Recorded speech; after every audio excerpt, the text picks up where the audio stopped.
Welcome back to Stone Creek Farm. The world outside can wait.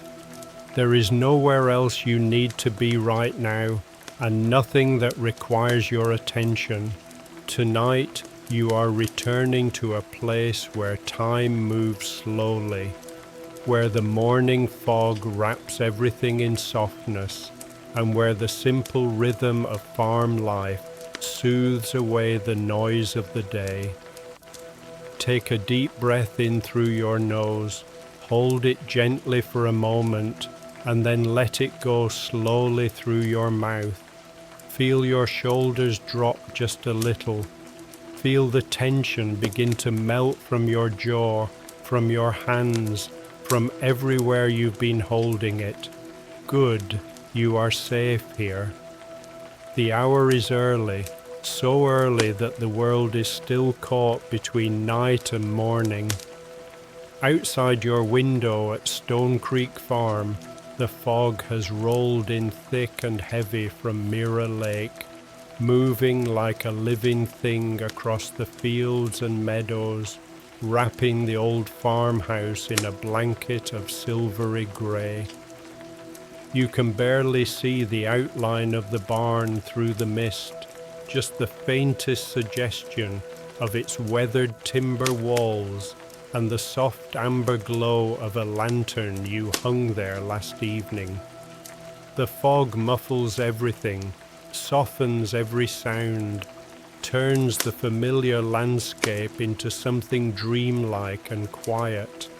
You are lying in your bed beneath layers of quilts and wool blankets, and the room around you is still dim with that particular darkness that comes just before dawn.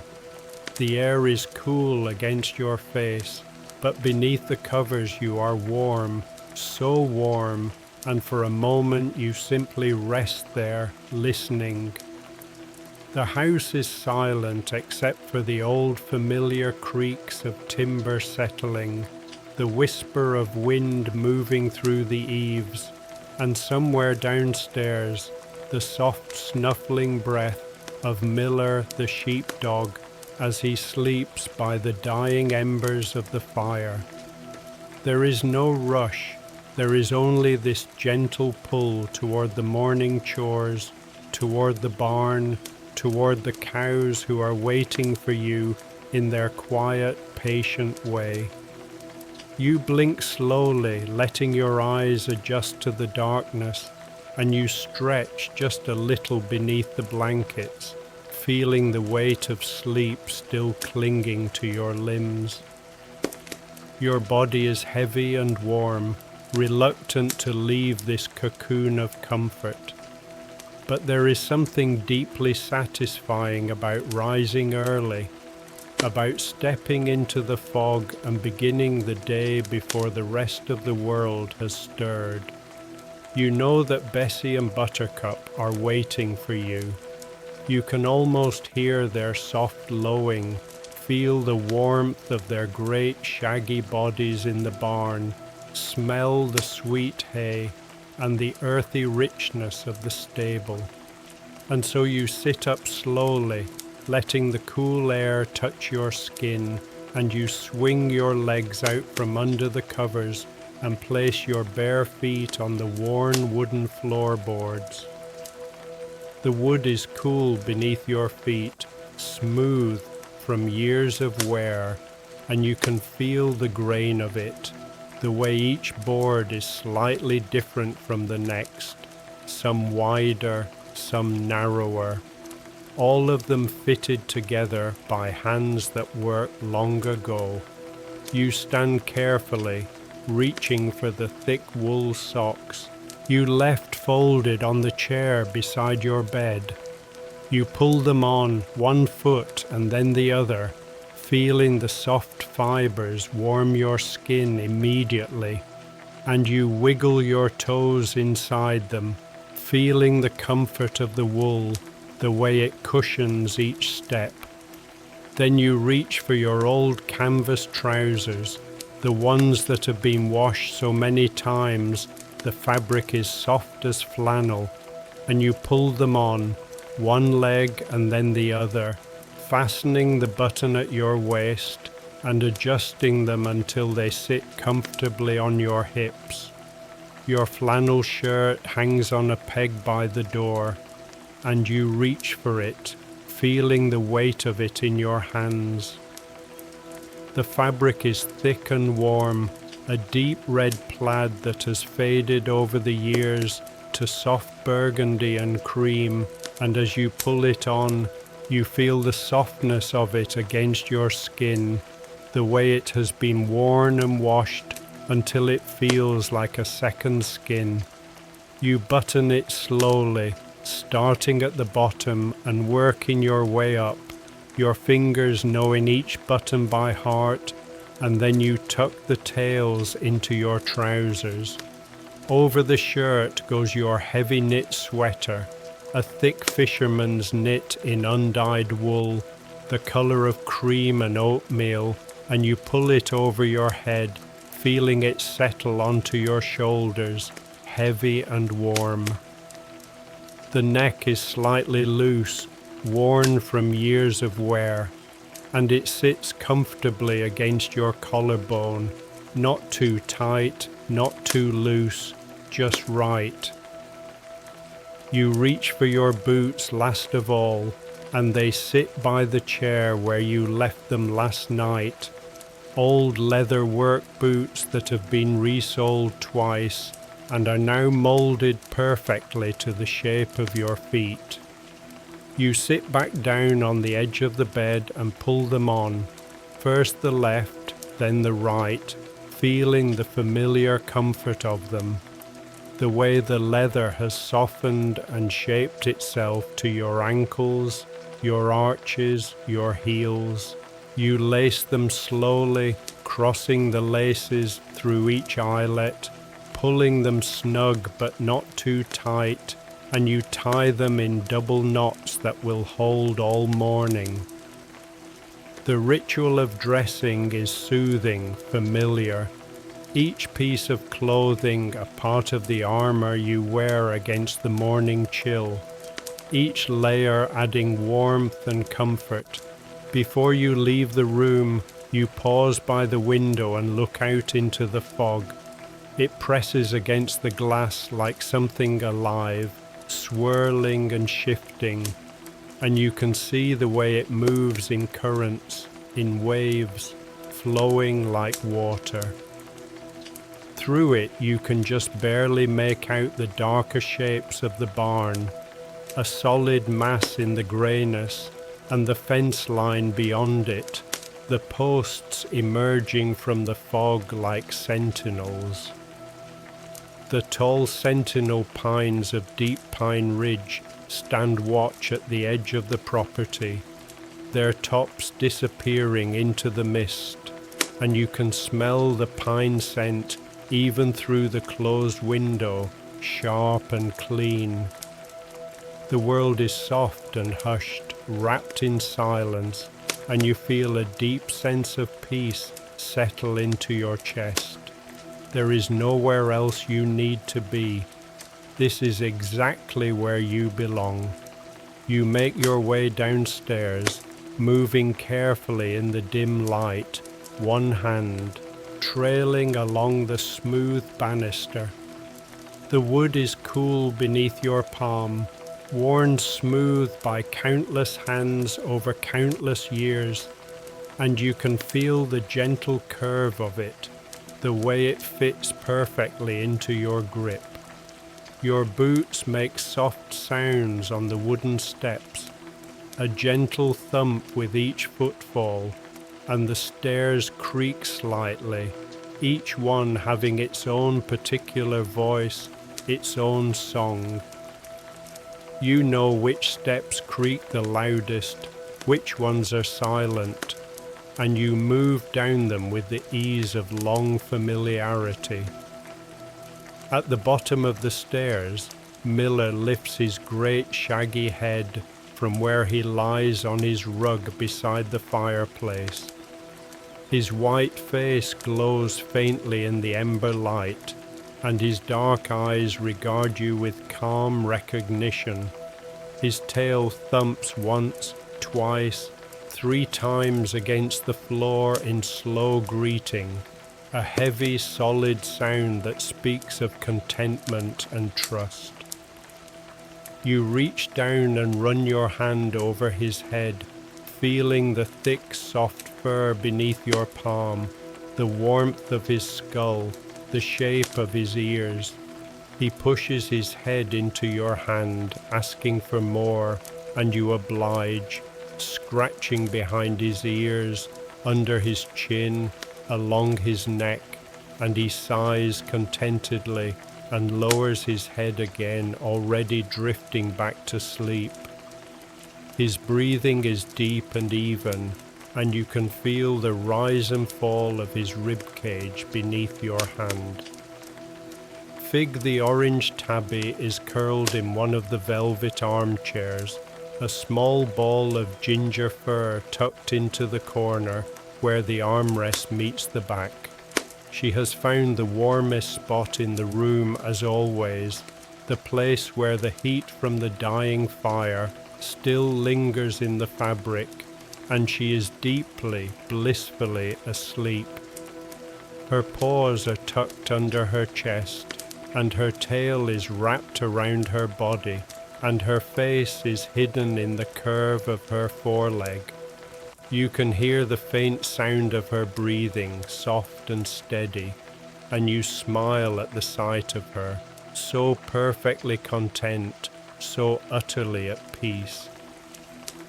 She doesn't even twitch as you pass, lost in whatever dreams cats dream. You move through the kitchen, past the old stone hearth, where a few embers still glow, casting a faint red light across the flagstone floor. The stones are cool beneath your boots, and you can feel the slight unevenness of them, the way they have been worn down over the years by countless footsteps. You take your heavy coat from its peg by the door, an old waxed canvas coat that hangs almost to your knees, heavy and substantial. It smells faintly of hay and wood smoke, of lantern oil and earth, of the farm and the fields and the work you do here. And as you pull it on over your sweater, you feel the weight of it settle onto your shoulders like a familiar embrace. You button it up the front, working the large wooden buttons through their holes, and you turn up the collar against the morning chill. You reach for the lantern hanging beside the door, an old brass lantern with a glass globe that has been cleaned so many times it shines like crystal. The brass is darkened with age, tarnished in places, but the mechanism still works perfectly, the hinges smooth, the wick easy to adjust. You lift it down from its hook and set it on the small table by the door, and you strike a match, hearing the sharp scratch of it against the box, seeing the small flare of light in the darkness. You lift the glass globe and touch the match to the wick, and the flame catches, flares bright, and then settles into a gentle glow. You adjust the wick carefully, turning it down until the flame is just right, not too high, not too low, casting a warm, steady light. You lower the glass globe back into place and lift the lantern, feeling its comforting weight in your hand, the warmth already beginning to radiate from it. You unlatch the door, the old iron latch lifting with a soft clank, and you pull the door open. The fog rolls in immediately, cool and damp against your face, and you step out onto the porch, closing the door behind you. The world outside is transformed. The fog wraps around you like a living thing, cool and wet, carrying with it the scent of Mirror Lake, of wet earth and grass, of the damp bark of trees and the mineral smell of stone. You can barely see 10 feet in front of you, but you don't need to see. You know this path by heart, every stone, every rut, every curve, every dip and rise.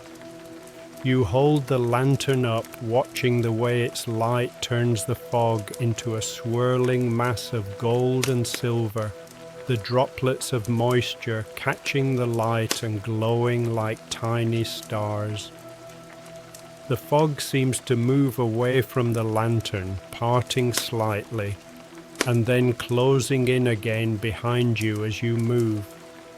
You begin to walk slowly toward the barn, your boots crunching softly on the gravel path, and then sinking slightly into the dew-soaked grass as you leave the path and cut across the yard. The ground beneath your boots is soft with dew, and the grass whispers against your ankles, leaving wet streaks on your trousers. Everything is muffled, every sound dampened by the thick blanket of mist. You can hear your own breathing, steady and calm, and the soft crunch and rustle of your footsteps. And somewhere far away, from the direction of Mirror Lake, the faint call of a loon, lonely and haunting. The air is cool and fresh, filling your lungs with the clean scent of early morning, and you breathe deeply, feeling the last remnants of sleep fall away, feeling your body wake up, feeling the day begin. As you walk, the shape of the barn begins to emerge from the fog, slowly at first, just a darker mass in the greyness, a shadow that suggests solidity. And then, as you draw closer, it becomes more distinct, more real. The old timber walls, weathered to a silvery grey, the high-peaked roof with its covering of slate tiles, the wide double doors that stand slightly ajar. The lantern you hung there last night still burns, a small beacon of light in the mist, and you can see it glowing through the crack in the door, warm and welcoming. As you approach, you can hear the soft sounds of the animals inside stirring, shifting, waiting. The quiet stamp of a hoof, the rustle of hay, the low, gentle lowing of the cows. They know you are coming, they are ready. You feel a deep sense of rightness settle over you. This is what the morning is meant to feel like. This is peace. You reach the barn doors and you push one open wider, the hinges creaking softly, a familiar sound that speaks of age and use and care. You step inside and you turn and close the door behind you against the fog, latching it gently. Immediately you are enveloped in warmth. The barn is warmer than the outside air, warm by the bodies of the animals and the thick walls that hold the heat, and it smells of hay and straw and horses and cows, a rich earthy smell that is deeply comforting, deeply familiar. You hang your lantern on a hook just inside the door, and its light joins the light of the other lantern, casting long, gentle shadows across the walls, illuminating the space with a warm, golden glow. The barn is quiet except for the soft sounds of the animals. You can hear the horses, Barley and Bramble, shifting in their stalls in the stable next door, the quiet stamp of a hoof on the cobbled floor, the whisper of hay being pulled from a manger, the soft snuffle of a breath. You can hear the soft clucking of the chickens settling in the hen house outside, and from the far end of the barn, the low, gentle lowing of Bessie and Buttercup. They know you are here. They are waiting. You take a moment to simply stand there, letting your eyes adjust to the lantern light, letting the warmth of the barn seep into your bones. The floor beneath your boots is packed earth covered with clean straw, soft and rustling, and the walls are lined with old wooden beams darkened with age and wear. You can see the marks on them, the scratches and dents of years of use, the places where tools have hung, where ropes have rubbed, where animals have leaned. Above you, the hayloft is piled high with bales of sweet-smelling hay, and a few wisps of it drift down through the air like snow, catching the lantern light and glowing golden. The barn is a sanctuary, a place of safety and warmth, and you feel your whole body relax as you stand there, breathing in the familiar scents, listening to the familiar sounds. And then you move, slowly and quietly, toward the far end of the barn, where Bessie and Buttercup are waiting in their stall. You can see them now, two massive shapes in the dim light, their shaggy ginger fur glowing faintly in the lantern light, looking almost golden, almost ethereal. Highland cows with their long sweeping horns that curve gracefully upward and outward, and their gentle eyes, and their slow, patient way of moving. They turn their great heads toward you as you approach, and Bessie, the larger of the two, lets out a soft, rumbling moo of greeting, a sound that vibrates deep in her chest and fills the barn. You smile, feeling a warmth spread through your chest, and you reach out and run your hand along her broad forehead, feeling the coarse hair and the solid warmth of her skin beneath, feeling the shape of her skull, the ridge of bone above her eyes. "Good morning, girls," you say softly, your voice barely above a whisper, and Buttercup shifts closer, her movements slow and deliberate, and she noses gently at your shoulder, her breath warm and sweet-smelling against your neck. You stroke her too, running your hand down her face, feeling the softness of her muzzle, the warm, damp breath coming from her nostrils. And you take a moment to simply stand there with them, your hands on their warm bodies, feeling the slow rise and fall of their breathing.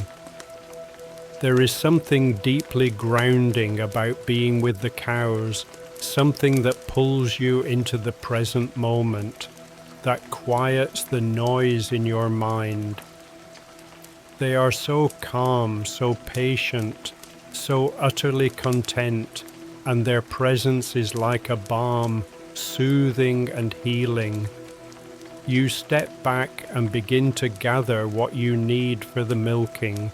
The milking stool sits in the corner of the stall, an old three-legged stool worn smooth by years of use, the wood dark and polished from the oils of countless hands. You pick it up, feeling the weight of it, the solidity of it, and you carry it over to Bessie's side. You set it down carefully in the straw, positioning it just right, testing it to make sure it is stable, and then you reach for the milk pail hanging on a peg nearby. It is a wide, shallow pail made of gleaming stainless steel, and you lift it down and check it to make sure it is clean, running your hand over the smooth metal, feeling for any bits of debris, any dampness. It is perfect, clean and dry and ready and satisfied. You carry it over and set it down beside the stool. The sound of the metal against the packed earth is soft and dull, swallowed by the straw and the warmth of the barn. You take a moment to wash your hands, moving over to the corner of the barn where you keep a pitcher of water and a shallow basin. You pour the water carefully, watching it splash into the basin, clear and cold, and you set the pitcher aside and plunge your hands into the water. The cold is shocking at first, but you work through it, scrubbing your hands together, working your fingers between each other, cleaning under your nails, washing your wrists. You take a small piece of soap from the dish beside the basin, plain white soap that smells faintly of lye and lavender, and you work it into a lather, creating bubbles that catch the light. You scrub again thoroughly, methodically, and then you rinse, plunging your hands back into the water and working the soap away. When your hands are clean, truly clean, you dry them on a clean cloth hanging on a peg, patting them carefully, making sure they are completely dry. Everything must be clean, everything must be right, and there is a deep satisfaction in the ritual of it, in the care you take. You hang the cloth back on its hook, and you turn to Bessie, running your hand along her side, feeling the warmth of her body through her thick coat, feeling the solid muscle and bone beneath the fur. She is so large, so powerful, but so gentle, and you feel a deep affection for her, a connection that goes beyond words. "Ready, girl," you murmur, your voice soft and soothing, and she shifts slightly, settling her weight more evenly on her legs, and you know she is ready. You sit down on the milking stool, lowering yourself carefully, adjusting your position until you are comfortable.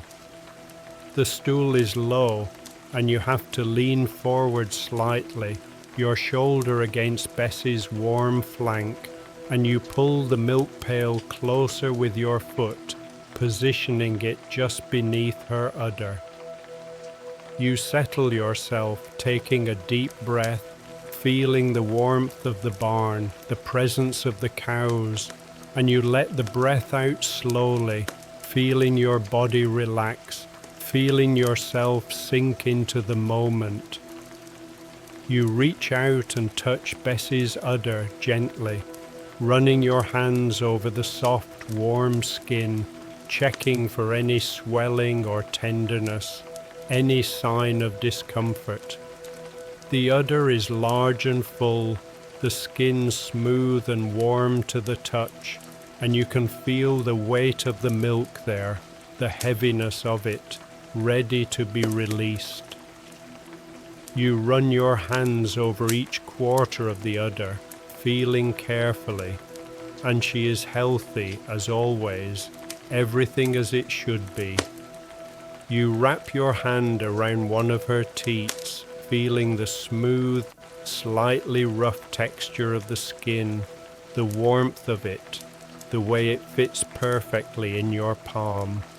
You position your hand carefully, your thumb and forefinger at the top of the teat, and you begin to milk. The first squeeze is gentle, tentative, and you feel the pressure building in your hand, feel the way the teat responds, and then you hear the first stream of milk hit the bottom of the pail with a soft metallic ping, a clear, bright sound that rings in the quiet of the barn. You squeeze again, and again the milk comes, another ping and another, and the sound begins to change as the milk begins to pool in the bottom of the pail, becoming softer, deeper, more rhythmic. Ping, ping, splash, splash. You settle into the rhythm, your hands moving automatically, finding the pattern, squeezing and releasing, and the milk flows in steady streams, white and frothy, hitting the surface of the growing pool and sending up tiny droplets that catch the light. The work is meditative, repetitive, and you feel your mind begin to quiet as your hands move. Squeeze and release, squeeze and release. The warmth of Bessie's body against your shoulder, solid and reassuring. The smell of her fur, earthy and sweet, mixed with the smell of the hay and the fresh milk. The soft sound of the milk hitting the pail, rhythmic and hypnotic. There is nothing else. There is only this moment, only this work, only the slow, steady rhythm of your hands. You focus on the sensation of it, giving it your complete attention. The way the teat feels in your palm, the texture of the skin, smooth but not slippery, with just enough friction to give you purchase. The way your fingers wrap around it, your thumb and forefinger creating a seal at the top, trapping the milk, and then the way you squeeze, starting at the top and rolling your grip downward, pushing the milk out through the opening at the tip. It is a gentle pressure, firm but not hard, and you can feel the exact moment when the milk releases. Feel the warm liquid moving through the teat and out into the world. Each squeeze produces about a tablespoon of milk, maybe a little more, and it takes hundreds of squeezes to empty the udder, but you don't count them. You simply work, one squeeze at a time, present in each moment. You move to the rhythm of your breathing, inhaling as you release, exhaling as you squeeze, and your breath and your hands find a synchronicity that feels natural, effortless. Your shoulders are relaxed, your back is straight but not tense, and you can feel the weight of your body settling into the stool, grounding you. Bessie stands perfectly still, patient and calm, occasionally shifting her weight from one leg to another, and when she does, you feel it through your shoulder, feel the slight movement of her body, and you move with her, adjusting, staying connected. She is so calm, so trusting, and you can feel her contentment radiating from her like warmth from a fire. The milk continues to flow, and you watch it pool in the pail, white and creamy, and you can see the way it catches the light, the way small bubbles form on the surface and then pop, leaving tiny ripples. The milk is warm, body temperature, and you can see the steam rising from it slightly in the cool air of the barn. The smell of it is sweet and clean, slightly grassy, and it mingles with the other smells of the barn, creating a scent that is uniquely this place, this moment. Your hands continue their work, and you can feel the muscles in your forearms beginning to warm with the effort. Feel the tendons working beneath the skin, the way your grip tightens and releases, tightens and releases. There is a pleasant ache beginning, the kind that comes from good work, from muscles being used in the way they were meant to be used, and you welcome it, leaning into it, feeling the strength in your hands, the capability of your body. You are doing something real, something tangible, something that matters. You move from the front teat to the back teat on the same side, repositioning yourself slightly on the stool, and you wrap your hand around this new teat and begin again. The rhythm returns immediately, as natural as breathing, and the milk flows in steady streams. Squeeze and release, squeeze and release. The sound of the milk changes slightly now that there is more of it in the pail, becoming deeper, more resonant, and you can hear the splashing sound as each stream hits the surface, creating rings of ripples that spread outward and then disappear. You notice the way your hand adjusts automatically to the different teats, the way each one is slightly different in size and shape, and the way your grip adapts without conscious thought. This one is slightly longer, and you have to adjust your hand position to maintain the seal at the top. That one is slightly thicker, and you have to spread your fingers wider.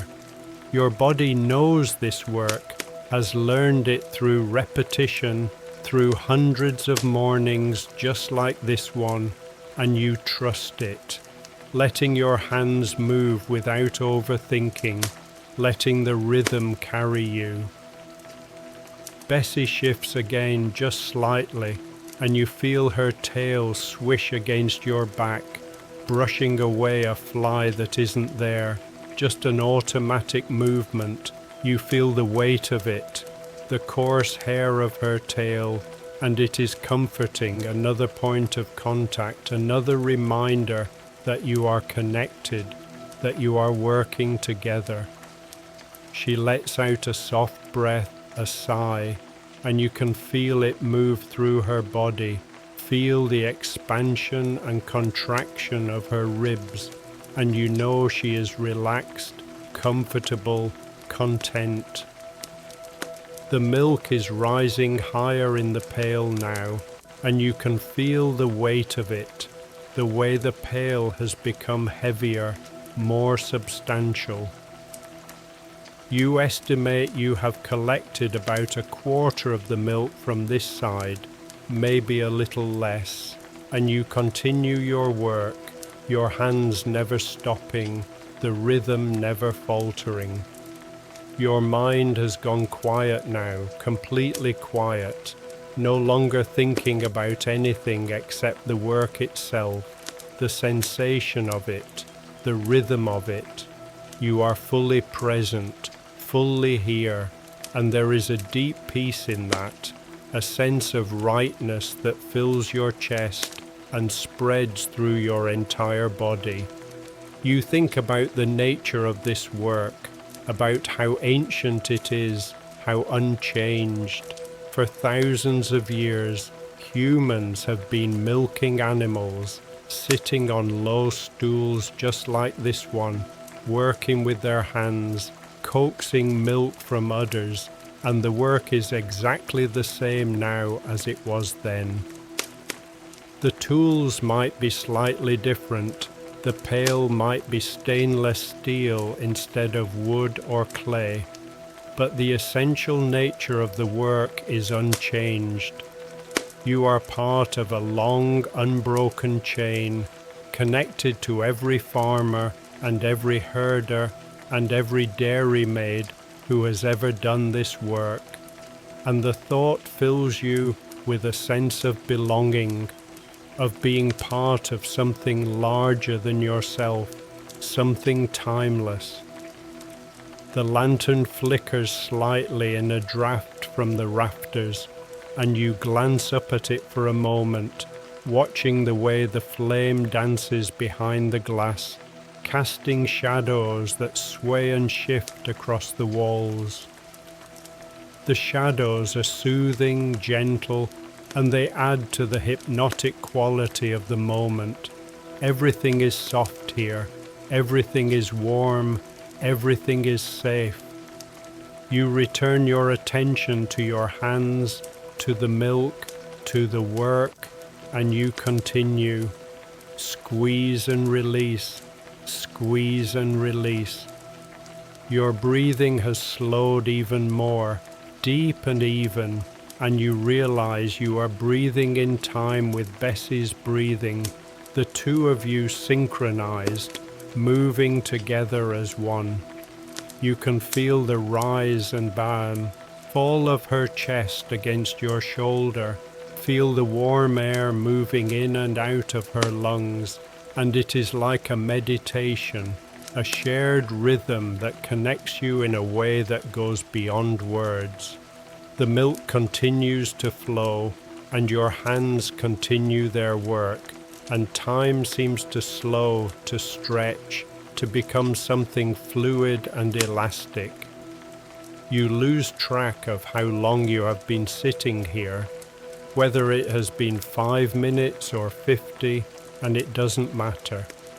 There is no clock in the barn, no way to measure time except by the work itself, by the rising level of milk in the pail, and that is enough, more than enough.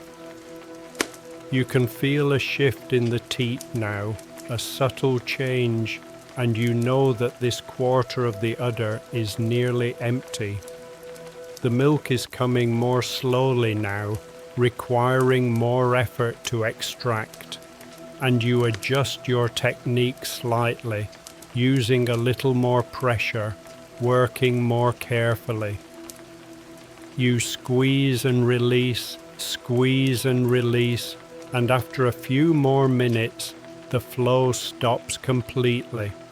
This quarter is done. You move to the next teat, the second one on this side, and you begin again. The rhythm returns immediately and the milk flows once more.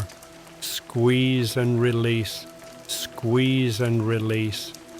You are in the zone now, completely absorbed in the work, and everything else has fallen away.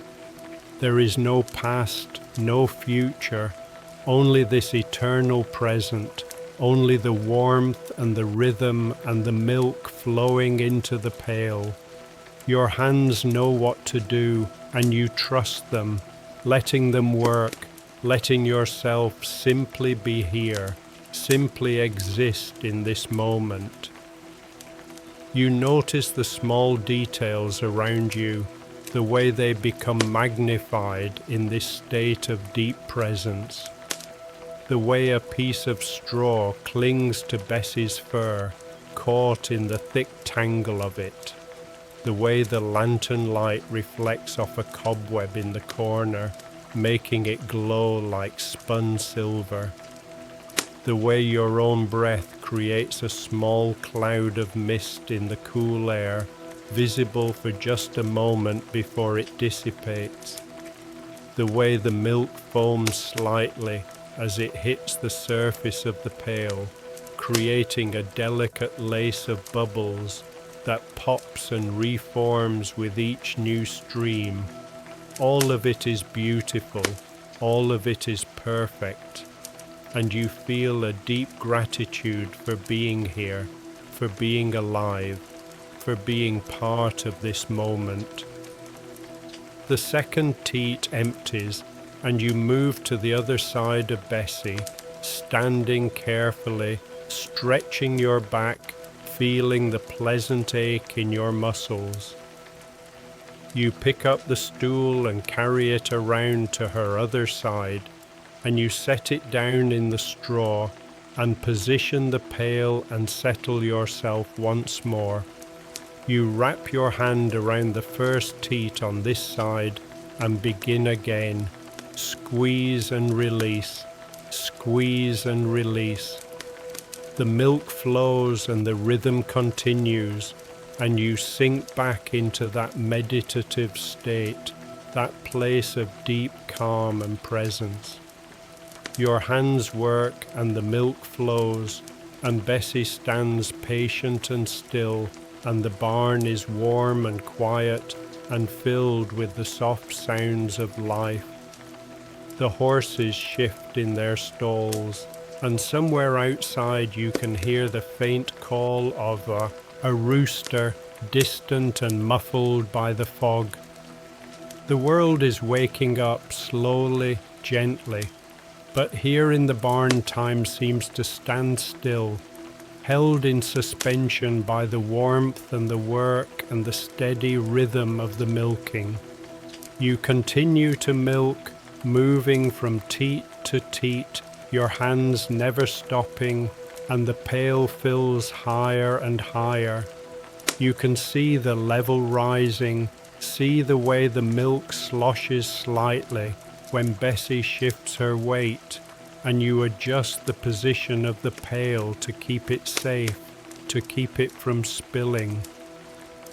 The milk is precious, the result of your work and Bessie's generosity, and you treat it with care, with respect.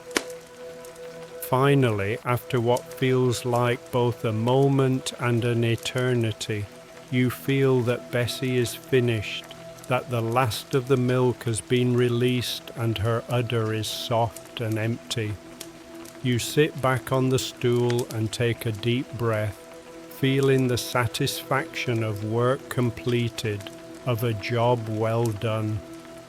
The pail is nearly full, heavy with fresh milk, and you lift it carefully and set it aside, covering it with a clean cloth to keep it safe from dust and debris. You stand slowly, stretching your back, rolling your shoulders, feeling the pleasant ache in your muscles, the warmth spreading through your hands. You reach out and stroke Bessie's side, running your hand along her ribs, feeling the solid warmth of her, the steady rhythm of her breathing, and she turns her head to look at you, her dark eyes soft and trusting. "Good girl," you murmur, and you lean your forehead against her side for a moment, breathing in the smell of her, feeling the connection between you. She has given you her milk, her gift, and you feel a deep gratitude, a deep respect for her. You stroke her again, your hand moving in long, soothing strokes, and she sighs, a deep, contented sound, and you smile. You step back and retrieve a bucket of warm water and a clean cloth from the shelf nearby. The water is not hot, but pleasantly warm, and you dip the cloth into it and wring it out, watching the water drip back into the bucket. You fold the cloth carefully, and then you kneel down beside Bessie and begin to gently clean her udder, wiping away any milk that may have dripped, any bits of straw or dirt. You work carefully, gently, taking your time, and she stands perfectly still, trusting you completely. The warm cloth must feel good against her skin, soothing, and you make sure to clean each teat thoroughly, each quarter of the udder, until everything is clean and dry. When you are satisfied, you rinse the cloth in the bucket and wring it out again, and you wipe down the area one more time, making sure everything is perfect. You stand and carry the bucket over to the corner and dump the water into the drain, and you hang the cloth on a hook to dry. You wash your hands again carefully, thoroughly, and then you dry them on a fresh towel. Now it is Buttercup's turn. You retrieve a second milk pail from the shelf, this one identical to the first, and you check it to make sure it is clean, running your hand over the smooth metal. You carry it over to Buttercup's side, and you pick up the milking stool, and position it carefully in the straw.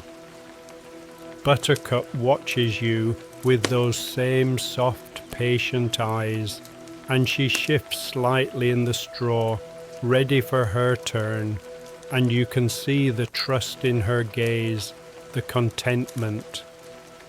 You reach out and stroke her side, feeling her warmth, and then you settle yourself on the stool, positioning the pail just beneath her udder. You take a moment to run your hands over Buttercup's udder, checking, feeling, making sure everything is as it should be. Her udder is smaller than Bessie's, but just as full, just as warm, and you can feel the milk there, waiting to be released. You wrap your hand around one of her teats and begin to milk. The rhythm returns immediately, as natural as breathing. Squeeze and release, squeeze and release. The first streams of milk hit the bottom of the empty pail with that familiar ping, and then as the milk begins to pool, the sound deepens, becomes softer, more resonant. You settle into the work, your mind quiet, your body moving automatically, and once again you feel that deep sense of peace, of rightness, of being exactly where you are meant to be. Buttercup is slightly smaller than Bessie, her body not quite as massive, but she is just as patient, just as calm. She stands perfectly still, occasionally flicking her tail, occasionally shifting her weight from one leg to another, and you lean your head against her side, feeling the warmth, feeling the rise and fall of her breathing. The barn is so quiet, so warm, so safe. You can hear your own breathing, slow and steady, and the soft sound of the milk flowing into the pail, and the distant shifting of the horses in their stalls, and nothing else at all.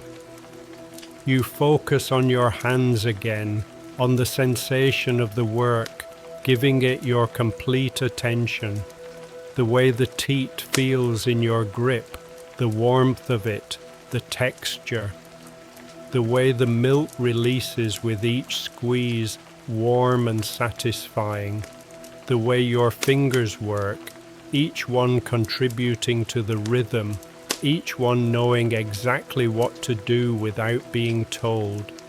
You don't have to think about it. Your body knows, your hands know, and so you simply let them work, and you let your mind rest, floating in the quiet, lulled by the rhythm, held safe by the warmth of the barn and the presence of the animals. Squeeze and release, squeeze and release. The milk flows in steady streams, and you watch it fill the pail, creamy and white and perfect. You think about how this milk will be used, about the journey it will take from this barn to your kitchen, to your table. You will take it back to the farmhouse and strain it through layers of cheesecloth, removing any bits of straw or debris, any impurities, until it is pure and clean. You will pour it into wide-mouthed glass jars, clear jars that show the creamy white color, and you will store them in the cold cellar where the temperature is cool and constant. Some of the milk you will drink fresh, still slightly warm, the flavor rich and sweet and grassy, unlike anything you can buy in a store.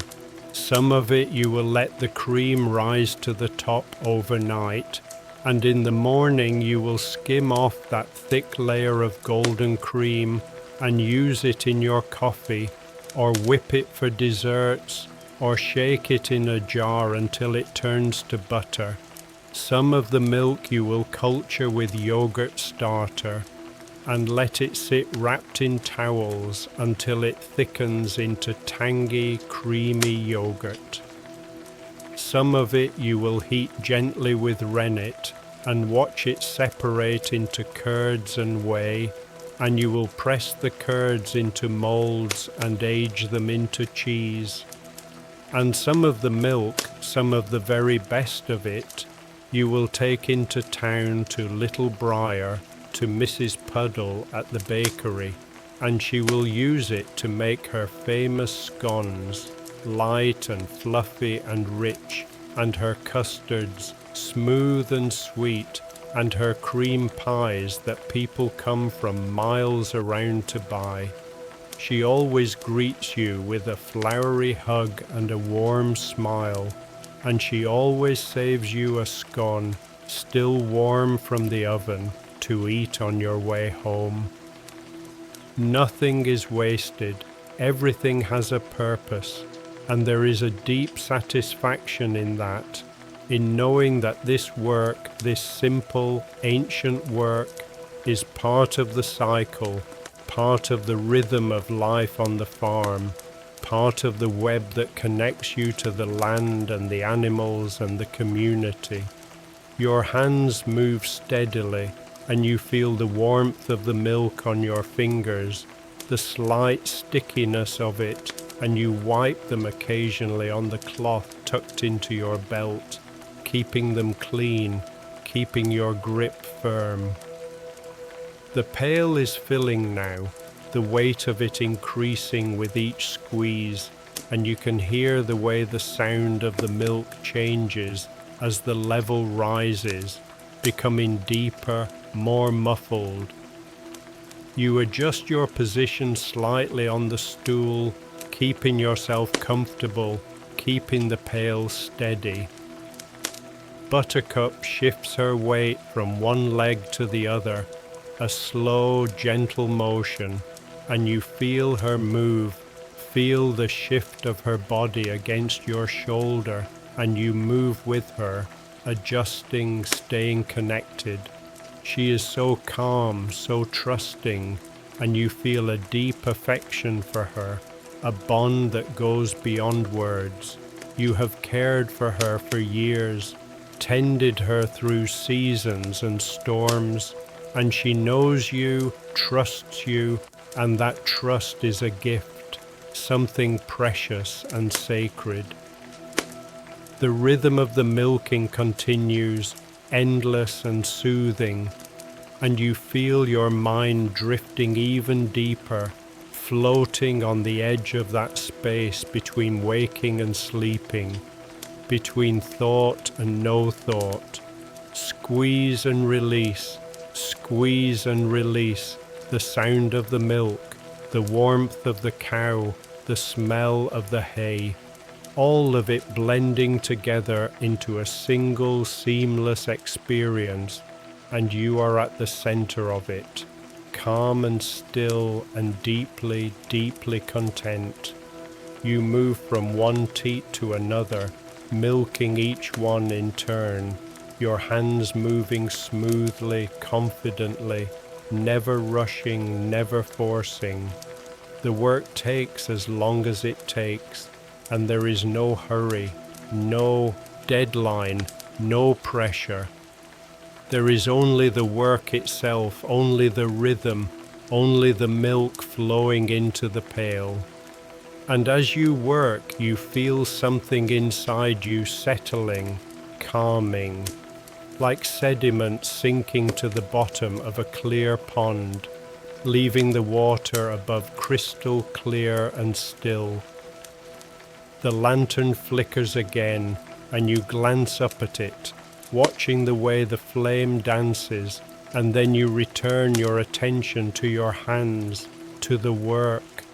Your breathing has slowed even more, deep and even, and you realize you are breathing in time with Buttercup's breathing, the two of you synchronized, moving together.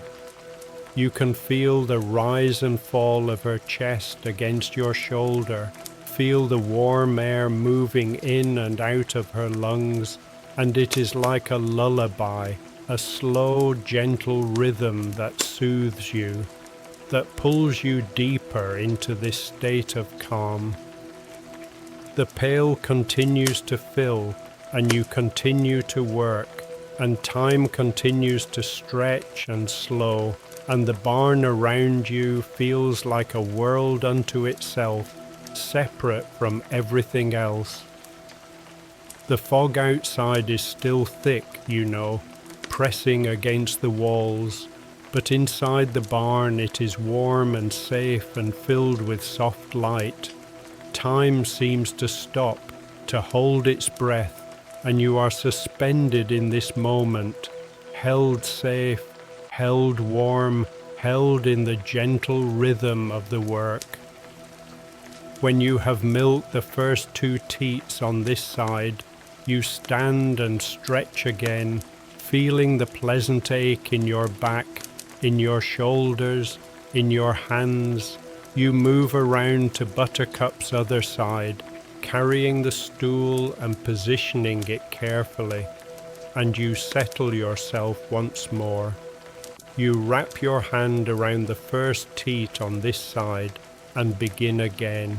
Squeeze and release, squeeze and release. The milk flows and the rhythm continues, and you sink back into that meditative state, that place of deep peace. Your hands work and the milk flows, and Buttercup stands patient and still, and the minutes or hours pass in that timeless way they have here, measured not by the clock but by the work itself, by the slow filling of the pail, by the gradual lightening of the sky beyond the barn doors. You can sense it, even without seeing it, the way the darkness is beginning to lift, the way dawn is approaching, slow and gentle and inevitable. You continue to milk, moving from teat to teat, your hands never stopping, and finally you feel that shift, that subtle change that tells you Buttercup is finished, that the last of the milk has been released, and her udder is soft and empty. You sit back on the stool and take a deep breath, feeling the completion of the work, the satisfaction of it. The second pail is heavy with milk, and you lift it carefully and set it beside the first, covering it with a clean cloth. You stand slowly, stretching your back, rolling your shoulders, flexing your fingers. Your hands are tired now, pleasantly so, and you can feel the ache in your joints, the warmth in your palms, the tightness in your forearms. It is the kind of tired that comes from good, honest work, from muscles being used in the way they were meant to be used, and you welcome it, embrace it, feel proud of it. You reach out and stroke Buttercup's side, running your hand along her ribs, feeling the solid warmth of her, the steady rhythm of her breathing, and she turns her head and nuzzles your shoulder gently, her breath warm and sweet against your neck. You scratch her jaw, her ears, the spot between her horns, and she sighs, a deep, contented sound, and you smile. Good girl, you murmur again, and you give her a final pat before stepping back. The milking is done, the work is complete. But you are not finished yet. There are still things to be done, still ways to care for these animals who give so much. You retrieve the bucket of warm water and a fresh cloth, and you kneel down beside Buttercup and begin to gently clean her udder, just as you did with Bessie. You work carefully, gently, wiping away any milk, any bits of straw, making sure she is clean and comfortable. She stands perfectly still, trusting you. And when you are satisfied, you stand and rinse the cloth and wipe her down one more time. You carry the bucket over to the corner and dump the water, and you hang the cloth to dry. Next, you tend to the cows themselves, to their comfort and their needs beyond the milking.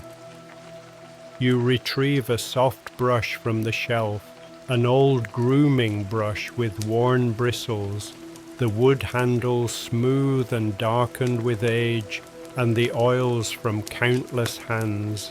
You begin with Bessie, starting at her head and working your way back, brushing her coat in long, slow strokes. The brush moves through her thick fur, removing bits of straw and dust, smoothing the tangles, and she stands perfectly still, clearly enjoying the attention. You can hear the soft rasp of the bristles against her fur. Feel the way the brush glides smoothly over some areas and catches slightly in others where the fur is thicker. You brush her shoulders, feeling the solid muscle beneath the fur, the warmth radiating from her body. You brush her back, working along her spine and down her sides, reaching as high as you can, standing on your toes to reach the top of her back. You brush her hips, her legs, even her tail, holding it gently and working the brush through the long strands of hair. The work is soothing, repetitive, and Bessie leans into the brush, shifting her weight slightly to give you better access, closing her eyes in contentment. You can hear the deep rumble of satisfaction in her chest, feel it vibrating through her body. When you have finished with Bessie, when her coat shines softly in the lantern light and every bit of debris has been removed, you move to Buttercup and do the same. You brush her coat slowly, methodically, taking your time, making sure she is comfortable, making sure she is cared for. She leans into the brush just as Bessie did, closing her eyes, and you can hear her breathing deepen, become slow and even, and you know she is relaxed, content, happy. The work of brushing is meditative in its own way. Another rhythm, another pattern, and you find yourself falling into it easily, your mind quiet, your movements smooth and sure. You think about how much these cows give you, how they provide milk day after day, how they are patient and gentle and trusting, and you feel a deep gratitude for them, a deep responsibility to care for them well. And so you take your time with the brushing, making sure every inch of their coats is attended to, making sure they feel cared for, valued, loved. When the brushing is done, when both cows are groomed and gleaming, you hang the brush back on its peg and you check their water trough. It sits in the corner of the stall, a long wooden trough that you built yourself last spring, and it is still mostly full, the water clean and fresh. But you top it off anyway, wanting to make sure they have plenty, using the pump in the corner of the barn. You work the handle, and it resists at first, and then it gives, moving up and down with a rhythmic creak, and the water gushes out, cold and clear, splashing into the trough. The sound of it is musical, cheerful, and you pump until the trough is full to the brim, the water sloshing slightly with each pump.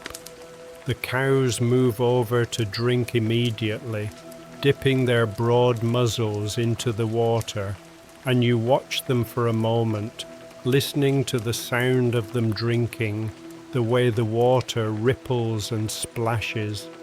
They drink deeply, their tongues working, their throats moving as they swallow. And when they are satisfied, they lift their heads, water dripping from their muzzles, and they return to the manger to pull more hay. You check their hay next, wanting to make sure they have enough to last them through the morning and into the afternoon. The manger runs along one wall of the stall, a long wooden structure built at chest height, and it is still mostly full of the hay you gave them last night. But you add more anyway, wanting them to have plenty, wanting them to have choices. You climb the ladder to the hayloft, your boots finding the worn rungs automatically, and you pull down several flakes of hay from the bales stacked there. The hay is sweet-smelling and dry, harvested last summer from the fields beyond the orchard, and it crackles as you shake it loose. You carry the flakes down the ladder carefully, one at a time, and you shake them out into the manger, watching the way they fall, the way bits of it drift into the air and catch the lantern light like gold dust. Bessie and Buttercup move over immediately, their interest piqued by the fresh hay, and they begin to pull mouthfuls from the manger, chewing slowly, contentedly. You watch them for a long moment, your hands resting on the top rail of the stall, and you feel that deep satisfaction again, that sense of rightness. Everything is done, the milking is complete, the cows are tended, groomed, watered, fed. They are comfortable and content, and that is all that matters. You retrieve the 2 pails of milk, lifting them carefully, feeling their weight. They are heavy, full of the morning's work, and you carry them over to the door of the barn, setting them down for a moment. You unlatch the door, the iron latch lifting with a soft clank, and you push the door open. The fog rolls in immediately, cool and damp, swirling around your legs, and you step out into it, lifting the pails again. The world outside is still grey, still wrapped in mist, but the sky is beginning to lighten. You can see it now, the way the darkness has lifted just slightly, the way the fog has taken on a faintly luminous quality, as if it is glowing from within. Dawn is coming, slow and gentle, and soon the sun will rise and burn away the mist, revealing the fields and the meadows and Mirror Lake beyond, glittering in the morning light. But for now the fog remains, and you step out into it, carrying the pails of milk, moving slowly and carefully over the dew-wet grass. The lantern you left hanging by the barn door sways slightly in the breeze, and you reach up and extinguish it, opening the glass globe and blowing gently on the flame, watching it flicker and die. You close the globe and hang the lantern back on its hook, and then you begin to walk back toward the farmhouse. The fog is thick around you, and you can barely see more than a few feet ahead, but you don't need to see. Your feet know the way, have walked this path countless times, and they carry you confidently through the grey. The grass whispers against your boots, and you can feel the wetness of it soaking into the leather, can feel the way your trousers are damp around the ankles. The pails are heavy, and you feel the muscles in your arms and shoulders working to hold them steady, to keep them level so the milk doesn't slosh and spill. The weight is satisfying, a reminder of the work you have done, of the gift the cows have given you. As you walk, you breathe deeply, filling your lungs with the cool, damp air. The fog carries the scent of the lake, of wet earth and grass, of pine from the forest, and beneath it all, the faint, sweet smell of the milk in the pails. You feel a deep sense of peace settle over you, a quiet contentment that fills your chest and spreads through your entire body like warmth. This is what life is meant to feel like. This is what peace feels like. Simple work, honest work, surrounded by the land and the animals and the quiet rhythm of the seasons. The shape of the farmhouse begins to emerge from the fog, slowly at first, just a darker mass, and then more clearly. The stone walls, the whitewashed plaster, the slate roof, the glowing windows. You can see the soft light coming from inside, the faint glow of the fire you left burning, and it looks so welcoming, so warm, like a beacon calling you home. You climb the few steps to the door, feeling the solid wood beneath your boots, and you set the pails down for a moment to unlatch the door. The latch lifts, the door swings open, and you are greeted by the warmth of the house, by the smell of wood smoke and the faint glow of the embers in the hearth. Miller lifts his head from his rug by the fire, his tail thumping softly against the floor in greeting, and Fig opens one green eye from her spot in the armchair, regarding you lazily before closing it again and going back to sleep. You smile at them both, feeling a warmth in your chest, a sense of homecoming, and you lift the pails again and step inside, closing the door behind you against the fog. You carry the pails through to the kitchen and set them carefully on the wide wooden table. The table is old, the wood darkened with age and marked with countless scratches and dents, each one a story, a memory of meals prepared and shared.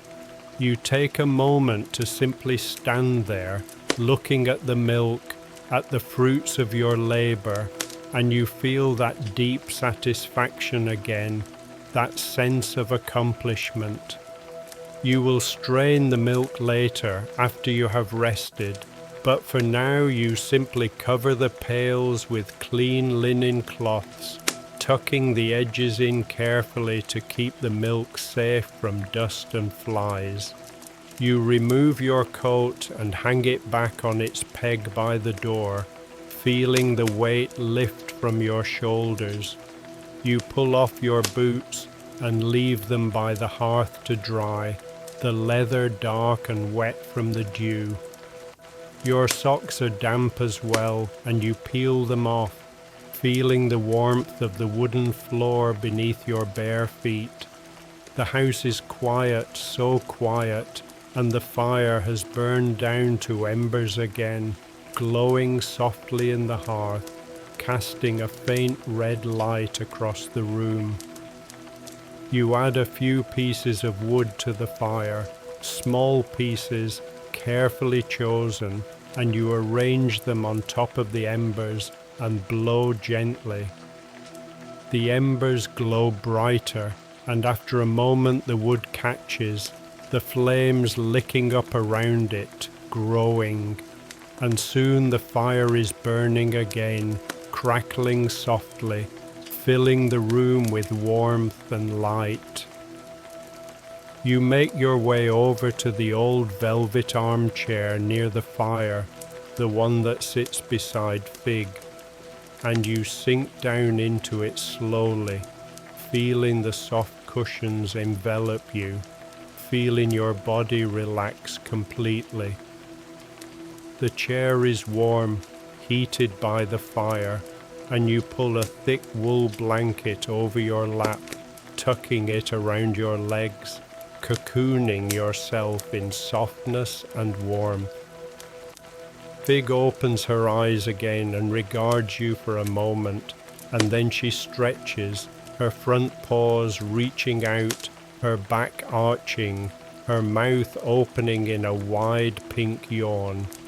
She settles back into her curled position, and you reach out and stroke her head gently, feeling the soft fur beneath your fingers, the warmth of her body. She purrs, a deep rumbling sound that vibrates through her entire body, and the sound fills the room, fills your chest, fills your heart. Miller shifts on his rug, turning in a slow circle, his paws scratching against the braided fabric, and then he settles back down with a heavy sigh, his body going limp, his eyes closing. His breathing deepens almost immediately, becoming slow and even, and within moments he is asleep again, lost in whatever dreams dogs dream. You watch him for a moment, feeling a smile tug at your lips, and then you lean your head back against the chair and close your own eyes.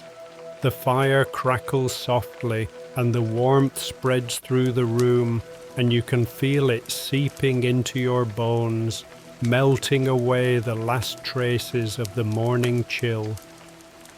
Your body is tired, pleasantly so, the kind of tired that comes from good, honest work, from muscles being used well, from a morning spent in purpose and rhythm. You feel your muscles relaxing one by one, starting with your feet, the arches that supported you on the barn floor, the ankles that flexed with each step, and moving up through your calves, your thighs, your hips.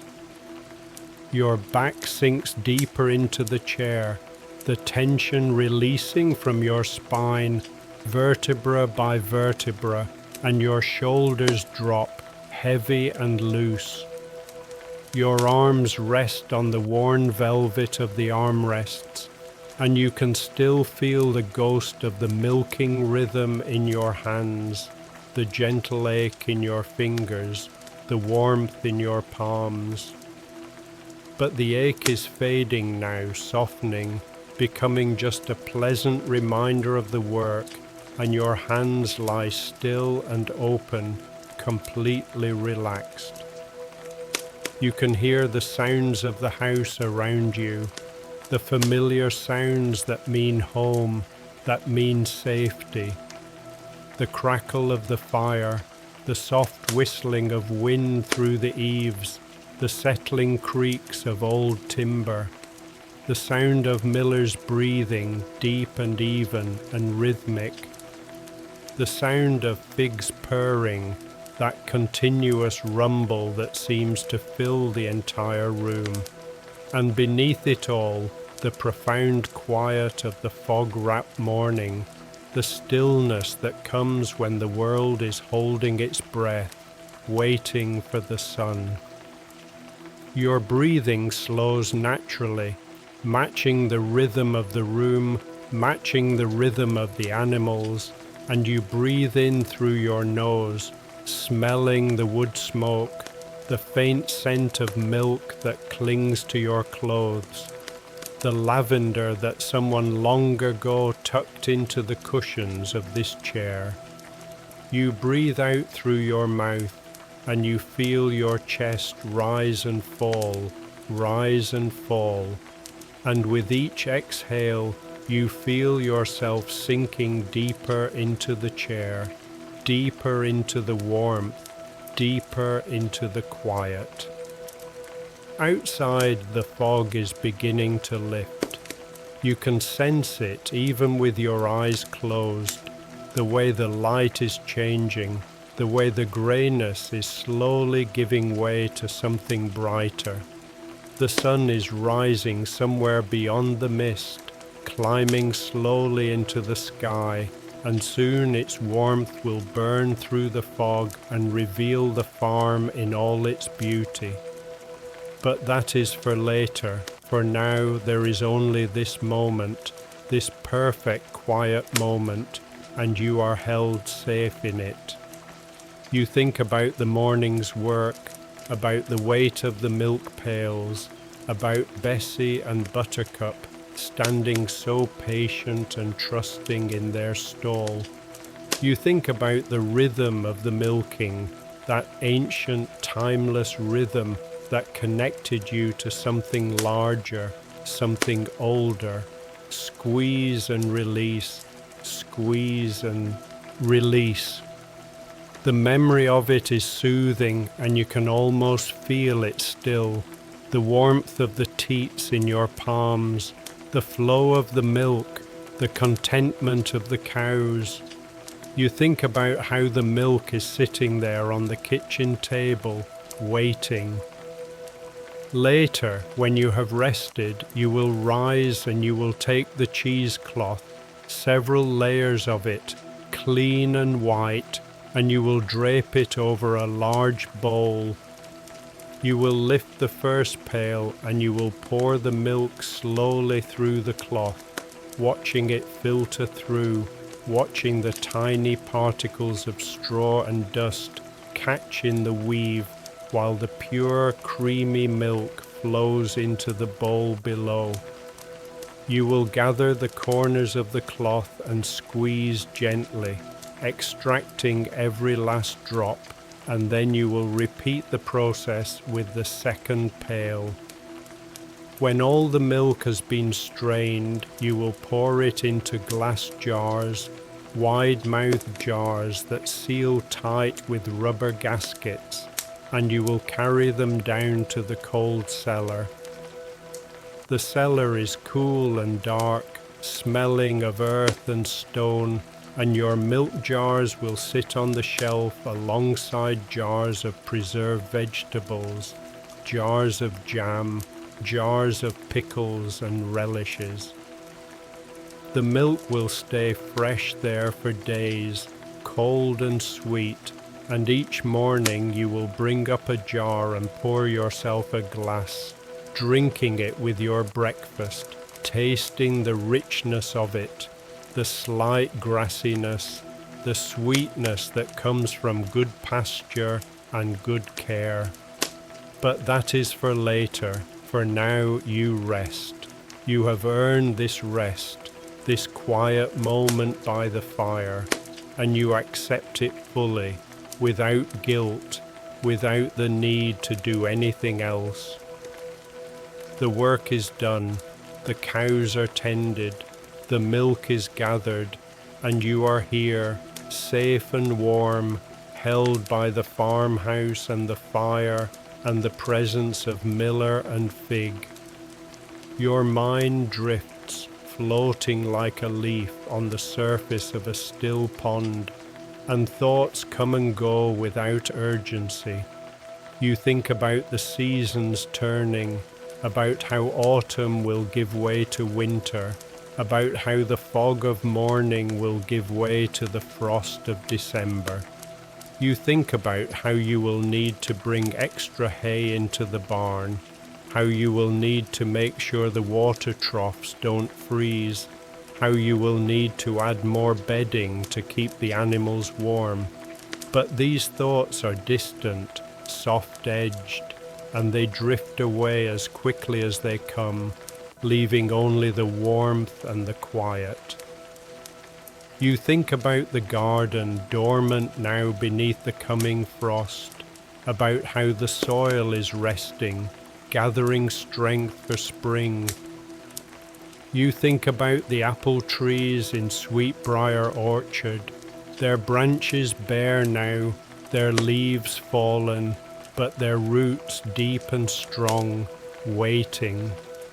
You think about Mirror Lake, how it will freeze over in the deepest part of winter, how the ice will be thick enough to walk on, and how you will stand at the edge and look out across the frozen expanse and feel the stillness of it, the profound quiet of the winter landscape.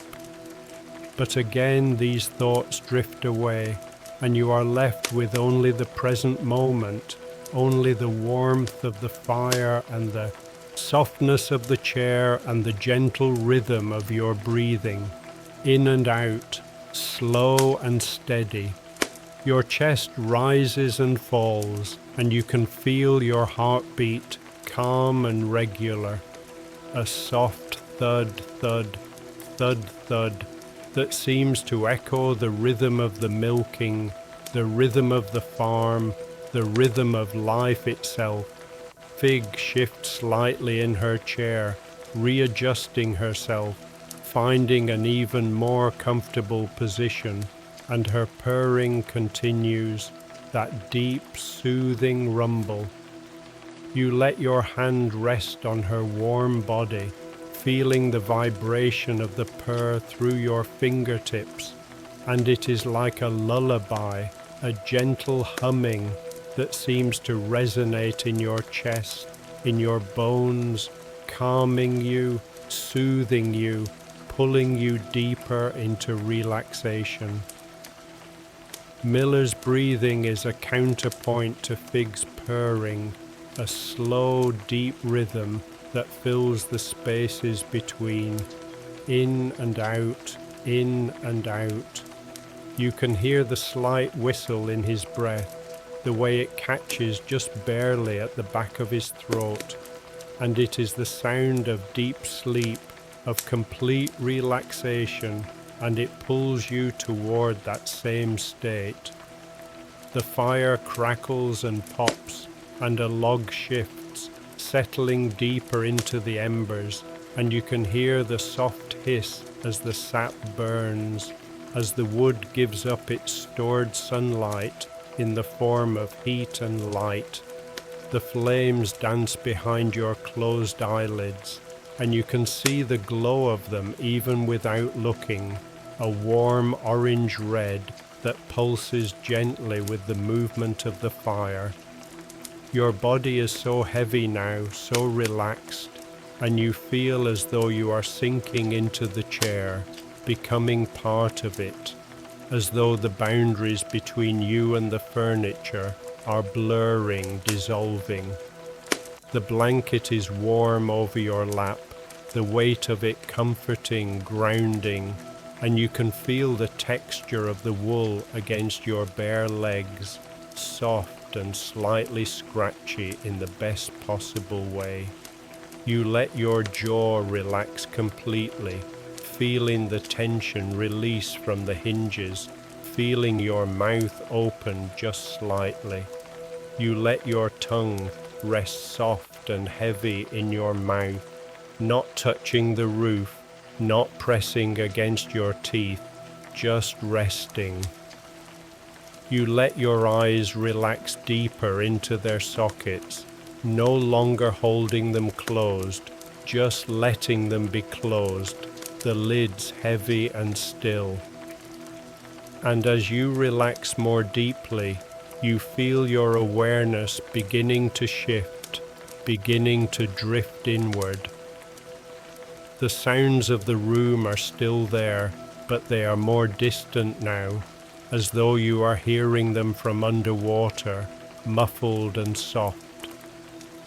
The warmth of the fire is still there, but it seems to be coming from inside you now, radiating outward from your chest, from your belly, filling your entire body with a golden glow. You are hovering now on that edge between waking and sleeping, that liminal space where thoughts become dreams, where the boundaries of the self become soft and permeable. You can feel yourself drifting, floating, held safe by the chair, by the fire, by the farmhouse, by Stone Creek Farm itself. You are cradled here, protected here, and you can let go completely, knowing that you are safe, that nothing can harm you, that you are exactly where you are meant to be. Images begin to drift through your mind, soft and dreamlike. You see Bessie and Buttercup in their stall, standing close together, their heads lowered, their eyes half closed, resting. You see the fog lifting from the fields, rising like breath, revealing the green grass beneath, the fence posts, the distant line of trees. You see Mirror Lake, its surface like glass, reflecting the sky, reflecting the clouds, perfectly still and perfectly clear. You see yourself walking through the orchard in spring, the apple trees heavy with white and pink blossoms, the air thick with their perfume, and bees humming from flower to flower, drunk on nectar. You see yourself in the garden in summer, your hands in the warm soil, planting seeds, tending seedlings, harvesting vegetables, the sun warm on your back, the smell of tomato vines and basil filling the air. You see yourself sitting by the fire on a winter evening, Miller at your feet, fig in your lap, a book open in your hands, the words swimming slightly as your eyes grow heavy, the fire crackling, the world outside dark and cold, but inside warm and safe and full of light. These images drift through your mind like clouds across a summer sky, soft and slow, and you watch them without attachment, without trying to hold on to them, just letting them come and go, come and go. And with each one you feel yourself drifting deeper, sinking further into that warm, soft place between waking and sleeping. Your breathing has become so slow now, so deep, that you barely notice it. It happens on its own, without your intervention, your body knowing exactly what to do, exactly how much air it needs, exactly when to breathe in and when to breathe out. And with each breath you feel yourself releasing more, letting go more, surrendering more to the warmth and the quiet and the deep, deep peace. You think about the rhythm of the farm, about how it continues day after day, season after season, year after year, unchanging and eternal.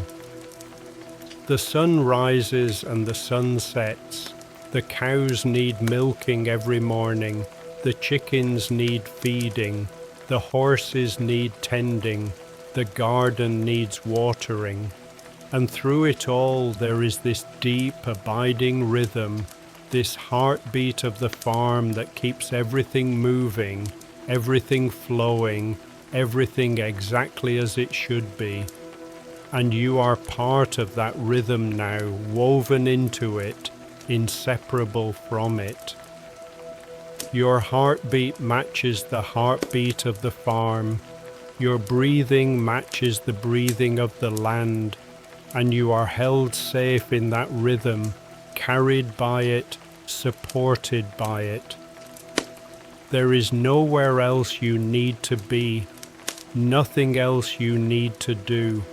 You are exactly where you belong, and the farm knows you, recognizes you, welcomes you home.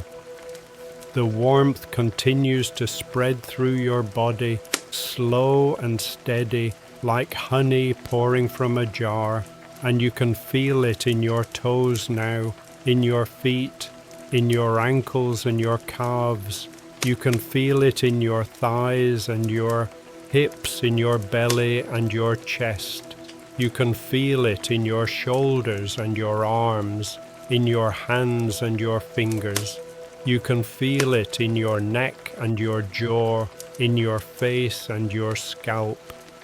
Every part of you is warm, every part of you is heavy, every part of you is relaxed and at peace. And as the warmth fills you, you feel something else, something deeper. You feel a sense of gratitude, profound and overwhelming, for this life, for this farm, for these animals, for this moment. You feel grateful for Bessie and Buttercup, for their patience and their generosity, for the gift of their milk. You feel grateful for Miller and Fig, for their companionship, for their quiet presence. You feel grateful for the farmhouse, for its sturdy walls and its warm hearth, for the shelter it provides. You feel grateful for the land itself, for the fields and the forests, for the lake and the river, for the mountains that stand watch.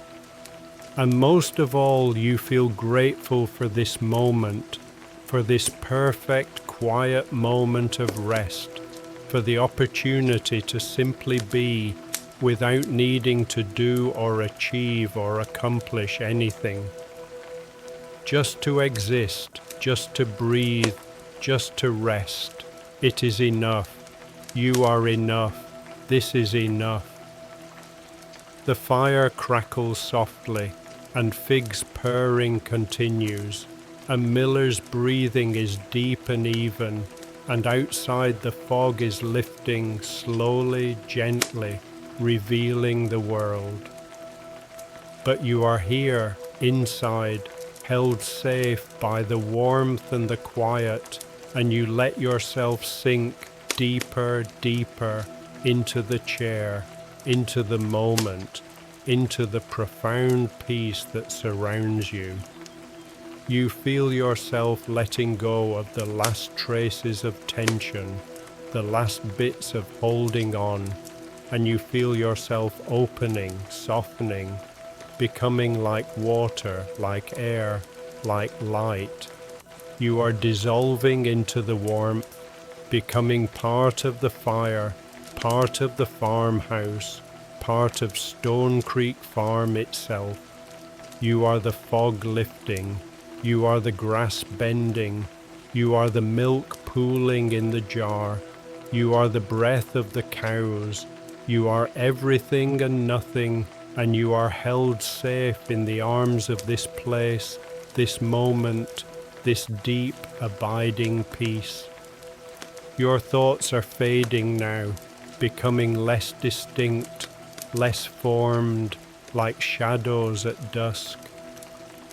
You are drifting in that vast, warm ocean of near sleep, floating effortlessly, held up by the water, by the warmth, by the safety of knowing you are home.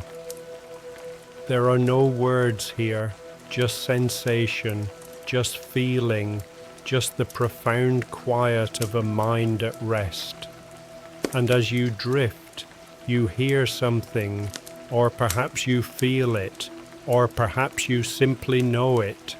You hear the farm itself speaking to you, welcoming you, telling you that you are safe, that you are home, that you can rest now.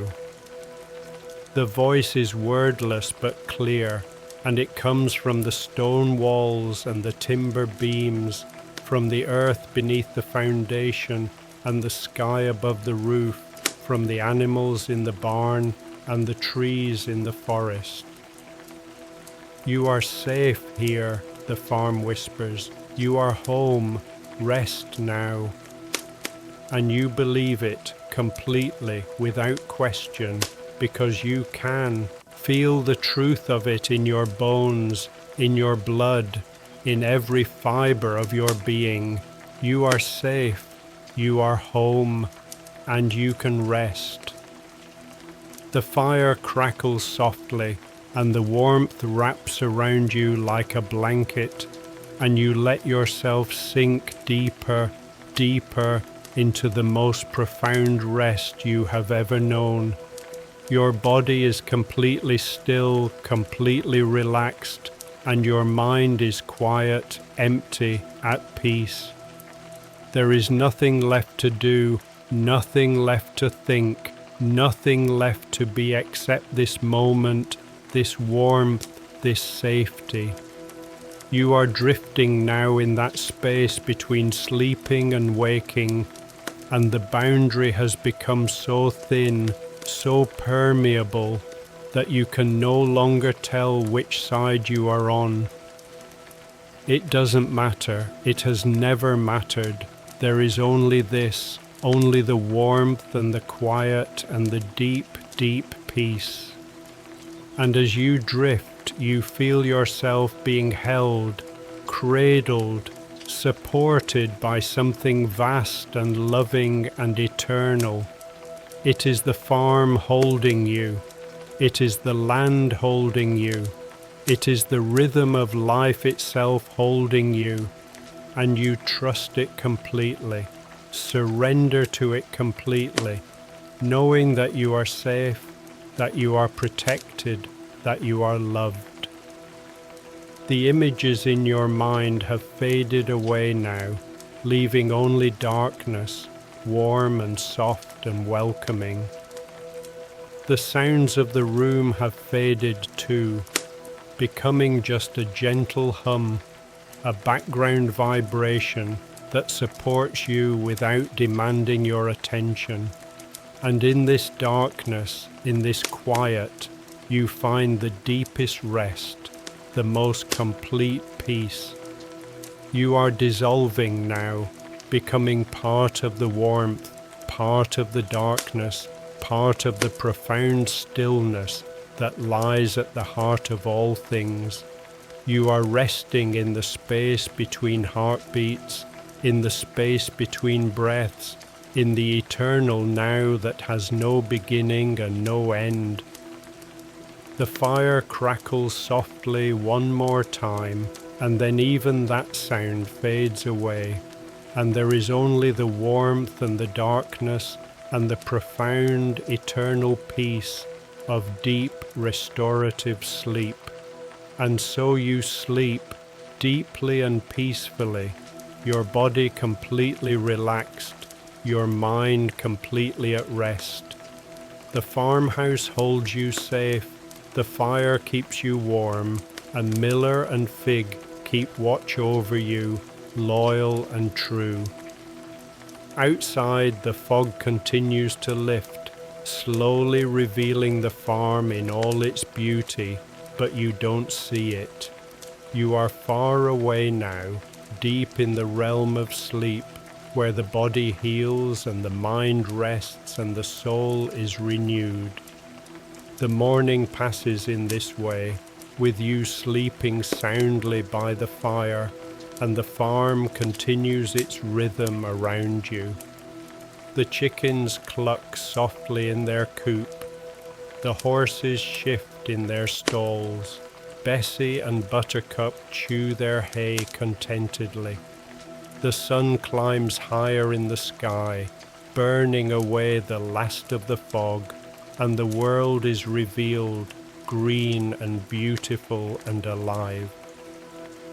But you sleep through it all, held safe by the farmhouse, by the chair, by the warmth of the fire and the presence of the animals. You sleep the deep, dreamless sleep of complete exhaustion, of complete relaxation, of complete peace. And in this sleep, your body repairs itself, your muscles recover from the morning's work, your mind releases the thoughts and worries of the waking world, and you are renewed, restored, made whole once more. Hours pass, maybe many hours, and still you sleep. The fire burns low, and Miller rises at some point and adds more wood, nudging the logs into place with his nose, and then returns to his rug and goes back to sleep. Fig stretches and yawns and shifts position, but she doesn't leave her chair, content to stay where the warmth is, where you are. And through it all you sleep deeply and peacefully, your breathing so slow and so quiet that if someone were to look at you, they might think you had simply become part of the chair, part of the furniture. So still and so relaxed are you. Your face is smooth and peaceful, free of tension, free of worry, and there is a faint smile on your lips, as though you are dreaming of something pleasant, something good. The light in the room shifts as the sun moves across the sky, the golden morning light giving way to the brighter, whiter light of midday, and still you sleep. The shadows move across the floor, shortening and then lengthening again, and still you sleep. Time passes in its usual way, measured by the clock on the mantel, by the movement of the sun, by the rhythm of the farm, but for you there is no time. There is only the deep, timeless space of sleep, where past and future don't exist, where there is only the eternal now of rest. And in this sleep you dream, though you won't remember the dreams when you wake. You dream of the farm, of course, because the farm is part of you now, woven into your subconscious, into your very soul. You dream of walking through the fields, of tending the animals, of gathering eggs from the hen house, warm and smooth in your hands. You dream of kneading bread in the kitchen, your hands working the dough, the smell of yeast and flour filling the air. You dream of swimming in Mirror Lake on a hot summer day, the water cool and clear against your skin, the sun warm on your face. You dream of sitting by the fire on a winter evening, a book in your lap, a cup of tea steaming beside you, the wind howling outside, but inside everything warm and safe and quiet. You dream of picking apples in the orchard, the fruit heavy and sweet, the sun filtering through the leaves, the sound of bees humming. You dream of all the seasons, all the rhythms, all the moments that make up life on the farm, and in your dreams you are happy, you are content, you are at peace. And through all of these dreams there is a feeling, a deep, abiding feeling that this is where you belong, that this is home, that this is right. And even in your sleep, even in your dreams, you feel that gratitude again, that profound thankfulness for this life, for this place, for this moment. The afternoon wears on, and eventually you begin to stir, slowly, gently, rising up from the depths of sleep like a swimmer rising to the surface of a pond. You don't wake suddenly. Don't jolt awake with alarm or confusion. Instead, you rise slowly, gradually, becoming aware of your body first, of the warmth of the blanket, of the softness of the chair. Then you become aware of the sounds around you, of the crackling fire, of Miller's soft snoring, of Fig's purring. And finally, you become aware of yourself, of your own breathing, of your own heartbeat, of your own presence in the room. You open your eyes slowly, blinking in the afternoon light, and for a moment you simply lie there, not moving, just taking in the room around you. The fire is still burning, though lower now, and the light coming through the windows is softer, golden, the light of late afternoon. You feel rested, deeply rested, more rested than you have felt in a long time, and there is no urgency in you, no need to jump up and begin working again. You stretch slowly, carefully, feeling your muscles lengthen and release, feeling the pleasant ache from the morning's work, now softer, more distant. You wiggle your toes under the blanket, flex your fingers, roll your shoulders, and everything feels good, everything feels right. You are here in this moment, fully present, fully awake, and yet still carrying with you the deep peace of your sleep, the deep rest that has renewed you. You sit up slowly, letting the blanket fall from your lap, and you reach out and stroke Fig, who opens her eyes and looks at you with calm contentment. "Hello, friend," you whisper, and she purrs louder, leaning into your touch. Miller lifts his head and looks at you, his tail thumping softly, and you smile at him.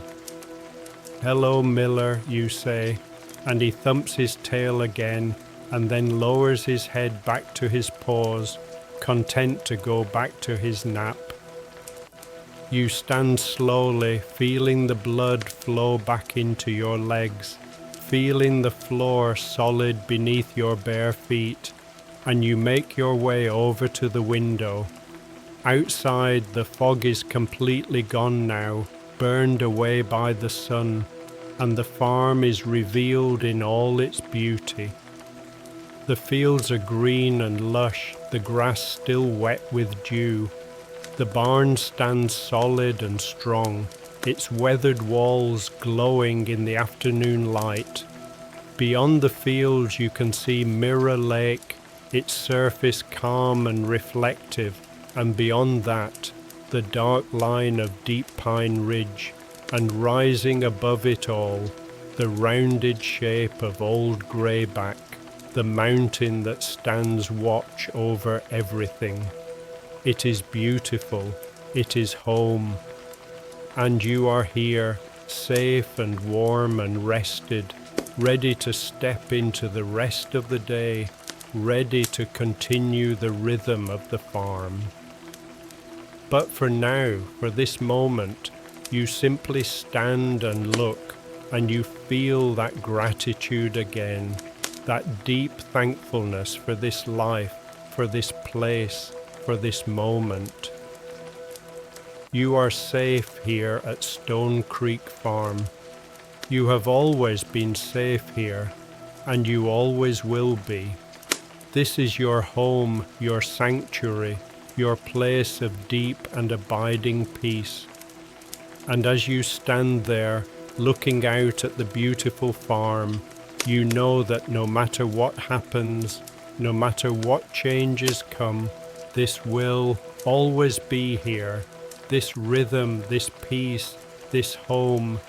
Deep sleep has restored you, the farm has held you, and you are ready now to continue, to live, to be. Good night, dear friend.